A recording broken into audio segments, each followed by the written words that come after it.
Le cadute nell'anziano di solito riconoscono una genesi multifattoriale. Generalmente si distinguono dei fattori di rischio che definiamo intrinseci, cioè che riguardano la persona, e dei fattori di rischio che invece andiamo a definire estrinseci, ossia che riguardano l'ambiente. Tra i fattori di rischio intrinseci comprendiamo le modifiche che fisiologicamente si verificano con l'invecchiamento, le patologie che possono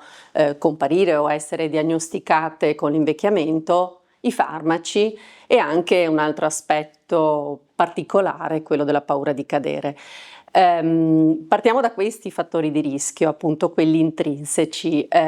Con l'invecchiamento sappiamo che c'è una fisiologica riduzione della massa muscolare, sappiamo che c'è una riduzione dell'acuità visiva e poi ci sono una serie di modifiche che riguardano i riflessi, una riduzione dei riflessi, un rallentamento, un allungamento meglio ecco, dei tempi di reazione, una ridotta capacità di autocorreggersi proprio per evitare le cadute. A queste modifiche, che appunto abbiamo detto essere fisiologiche, si possono associare delle patologie, quali possono essere le patologie del sistema nervoso centrale, demenza e stati confusionali acuti che andiamo a definire delirium, tutte quelle condizioni quali la malattia di Parkinson e i parkinsonismi che impattano sul movimento, anche gli ictus che possono compromettere la mobilità di una parte del corpo. Oltre alle patologie del sistema nervoso centrale ricordiamo per esempio eventi come la disidratazione, periodo estivo con alte temperature, la ridotta assunzione di liquidi può creare una condizione patologica che è quella della disidratazione, oppure ancora patologie come il diabete che richiedono farmaci ipoglicemizzanti e quindi espongono a un rischio di ipoglicemia. Inoltre, come non ricordare tutte le patologie degenerative dell'apparato scheletrico come per esempio le artrosi che sono particolarmente frequenti nella persona anziana. Le patologie richiedono in alcuni casi la prescrizione di alcuni farmaci ed ecco che l'assunzione di più farmaci contemporaneamente, la polifarmacoterapia, espone a un rischio di caduta.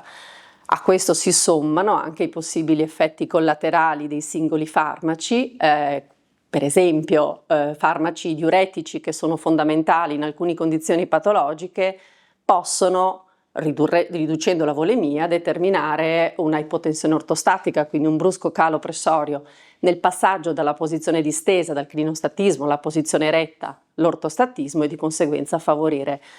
una caduta. Ma anche tutti i farmaci che usiamo per esempio nella demenza, nei disturbi comportamentali, quindi farmaci sedativi piuttosto che farmaci che vengono utilizzati per l'induzione del sonno, possono potenzialmente creare confusione e quindi determinare un rischio aumentato di cadute. Ecco, quindi questo solo per fare alcuni esempi. Un'altra condizione intrinseca particolare è quella della paura di cadere, che è un po' più tipica dell'anziano e che tende ad aumentare con l'età, soprattutto se la persona ha già sperimentato una precedente caduta. Ai fattori estrinseci possono associarsi anche dei fattori di rischio che definiamo invece ambientali. Fattori di rischio ambientali che non significa che l'ambiente costituisca di per sé un pericolo o un rischio per la persona, ma lo può diventare nel momento in cui l'ambiente interagisce con le condizioni cliniche della persona stessa. Pensiamo per esempio ai pavimenti irregolari, scivolosi, bagnati ai tappeti, una illuminazione eccessiva o scarsa di una stanza, pensiamo all'assenza dei corrimano, alle scale con gradini troppo alti o troppo stretti, pensiamo alle poltrone o alle sedute WC troppo alte, troppo basse, così come i letti, quindi tutte condizioni che di per sé possono costituire un rischio per la persona anziana. Un altro aspetto importante che facciamo comunque ricondurre ai fattori estrinseci è l'utilizzo per esempio di scarpe non adeguate, calzature non adeguate, questo è abbastanza frequente purtroppo nella persona anziana, per esempio le pantofole aperte, oppure il mancato utilizzo o l'utilizzo scorretto degli ausili per la deambulazione.